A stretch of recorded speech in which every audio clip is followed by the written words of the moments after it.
today the lovely Frankie Boyle. Oh, why thank you. So thank you for joining us. So look, today and I guess this month we're talking about Mental Health Day. So according to mental health charity Mind, 1 in 4 people experience a mental health problem of some kind each year in England, and 1 in 6 people report evidence of a common mental health problem like anxiety or depression every week in England. So it's crazy, and it needs to be spoken about. Oh my God, so much. And that's what we're here doing. Right, this is what it is. So, look, with that in mind, we've got someone that's more than qualified to discuss the subject, and the idea of this month is to get lots of different opinions and perspectives on social stigmas of mental health. So, Frankie, please introduce yourself and what you do and your, I guess, perspective in light and health and well-being. Oh, that world of light and mental health. Well, light and mental health go so hand in hand. Like, light is the porthole to our emotions. It's how we feel within spaces, how we connect within spaces. It's our connection between others. It's this sort of, 4 billion years of evolution, which of the sun is above our heads and creating all of this, like, intrinsic responses. So through the daytime we're positive, we're motivated, we're hunting, and then as the sun sets in the sky, it comes into more of the red tones and warm tones, and then we go into this whole fire side of things. And this fire then allowed us to communicate, allowed us to be social, allowed us to be creative, relax, unwind, and it released this other side of the brain where we felt like it was unwinding us, and it was this release of melatonin, which then set our bodies ready for the evening mode. And I find that all just so fascinating in today's world, where only in the last 180 years, which is like a drop in the ocean of what we're used to as light, has now allowed us to spend 90% of our time indoors. We're unaware of what we are picking up from bad lighting. And we're unaware of how important the sun is to be going outside and picking up through the cells of our skin, through our eyes, and all of these things. And we just sort of see it as a means to an end to be able to see, rather than a means to the end of actually our mental health and our wellness, and this whole sort of ball of energy that we're not harnessing. And I find it so fascinating. Well, I mean, so your work, you're a light artist, and an artist who's, I guess, focus on colour and stuff like that. I mean, how do you try and get people to connect to your artwork? What feelings do you try and get people to feel? When we sit in front of any type of candle flame, so no matter who you are, you sit or watch a candle flame, and you suddenly, it's like this porthole, you're just transfixed. And that isn't just coincidental that we all just have this feeling. This is hardwired into our nervous system to really understand and connect to this movement. Now that really intrigues me to be okay, so is it more of the movement? Is it the fluidity and the space and just the 3-dimensionality of it, or is it the colours? Is it the colorization? Is it telling our body clock different things? And obviously this whole circadian rhythm, which sort of taps into all of this. And our connection to coloured light as well. We're used to seeing coloured light as music reflection, but we're very not used to seeing coloured light in in sort of a social construct of it's more coming to fruition now, but when we see coloured light, often it has a tacky connection for some reason, and often we just sit, when we see coloured light, it's on this rainbow format, rather than really tapping into all these different colours, what these colours mean, and the signals of those colours. Well, I think that's it. I guess it's part of the sort of, I guess, evolution of light is that we as humans can only see a very small amount of the huge amount of wavelengths that there are in this world. So you've got, with the Big Bang, every energy or every wavelength came into existence. You've got radio waves on one end of the electromagnetic spectrum, big long waves, and then gamma rays at the end, which are really intense. But in the middle, you've got this tiny sliver called the visible light spectrum, and all of these wavelengths we have preconditioned responses to.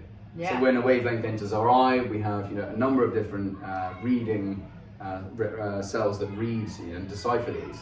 And there's a guy called Richard Gregory. He talks about the top-down processing model. And it's the idea that when a wavelength enters your eye, there is a part of your brain that will sort of make a new understanding of it, but then you've got all this preconditioned history that is hardwired through evolution, but also through, you know, life experiences and stuff. And as a result, we have emotional responses through hormones like cortisol and adrenaline and dopamine that literally make us respond to these wavelengths and physically move us or regulate sleep or, you know, as you said at the beginning, winding up for the day or winding down for the evening. And it is fact now, we know that wavelengths do influence us. So your fascination with colour and light is absolutely perfect. And, you know, there's a colour pink that makes you 35% physically weaker. And the work that you do trying to connect people to that is really important, I think. So what would you say to people watching or reading about how they can improve their mental health and well-being through colour? Oh, so basically... It's a juicy one. It's a juicy one. It's one of my favourite topics. I could talk about hours. Just all this research and developments coming out with, is it human-centric lighting? Yeah. Human-centered, centric, yeah. bit of a buzzword, isn't it? Yeah. Centric. Yeah. It's so important. It's so important to have good lighting around you. Like having bad lighting, we are picking up. It's like having multivitamins above your head. For example, we're picking up different rays from different light sources, and if those light sources don't pick up all the color rays and all the rays that we need for our body's like sort of motivation, then we're not going to feel as good and harmonized and productive and motivated. Like, it is so important to have good light sources to feel and rooms to be bright enough, because that's the thing, isn't it? We generally work in far too dark spaces. We should be in far brighter spaces for our brain activity to really feel harmonized. And then just bring everything down into the evening, because again, like when you look into it, so many people still have lights above their head throughout the evening, and no wonder people are having these issues with sleeping and stuff. So yeah, couldn't be more on board with trying to just look into the lighting within your home, how to improve it, what to use to improve it, and you will literally feel the difference. It will be amazing. So I love the idea you say multivitamins. Yeah. So, you know, you're full fat or semi-skinned, you know, it's that idea of having what we've evolved to eat, or you know, or to receive from a light source. So come receive me, receive me, sunshine. But the idea is, you know, if you have full sunshine is full fat, and then you come under it's full fat, you know, juicy sunshine, and then you get to you know, indoors, and a lot of these artificial light sources don't have all of the colours of the rainbow. They don't have red, orange, yellow, green, and, you know, all the way down to violet. They have just a small slither, or often far too much blue and not enough red. And as a result, our bodies, with billions of years of evolution understanding full fat sunshine, or multivitamin sunshine as you say, are suddenly having to get by on semi-skinned or a couple of vitamins and not all the other ones that we need. So, you know, our responses to the world and our adaptation to the world around us is not as consistent as it should be. And there's a fact by the World Health Organization, so they now have declared night shift work, so working when you should be sleeping, you know, from 11 p.m. or wherever till 6 a.m. as carcinogenic, so cancerous. So, you know, it's crazy, and it's something that we can very easily change, but it's a message that isn't necessarily out there as much as it could be. So your work, you know, I know you were saying earlier that your approach to trying to get people to connect to your work is very much you know, emotive, but it's really important that people are doing this work and this educational work in different industries and from different perspectives, so we get that message out. Because there's so much information from your side of things, all the science and it's amazing. I'm trying to like work out a way to sort of almost make it bite-sized for everyone to take on board. Maybe that be through the Instagram, or maybe that be through the sculptures, and just taking all this amazing research which you guys are doing and really allowing people to really understand that actually light is one of the most influential forces that we have. And what is it? I think it's 48% of our brains. What is the fact? 48% of light influences the brain, where only 10% of our brain is influenced by food. I've said that wrong. Really? 10% of our brain is influenced by food. 48% of our brain is influenced by light. There we go. That's crazy. Yeah, Jesus, yeah. that's Boom. long.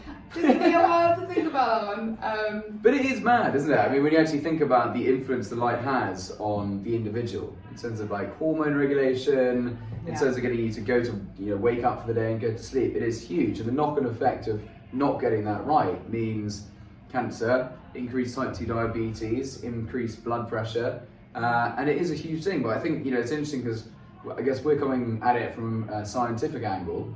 Well, actually, I tell you what, I mean, the idea of Light Tribe is to try and connect lots of different tribes with different work, such as, yourself coming from a creative side, Dr. Shelley, we've done a lot of work with, who comes from a very scientific, big up Dr. Shelley, who comes at it from a very objective scientific side. But it's trying to build a clear picture which more and more people can relate to, so that we can actually try and get the information to the world about how light can influence positively health and well-being.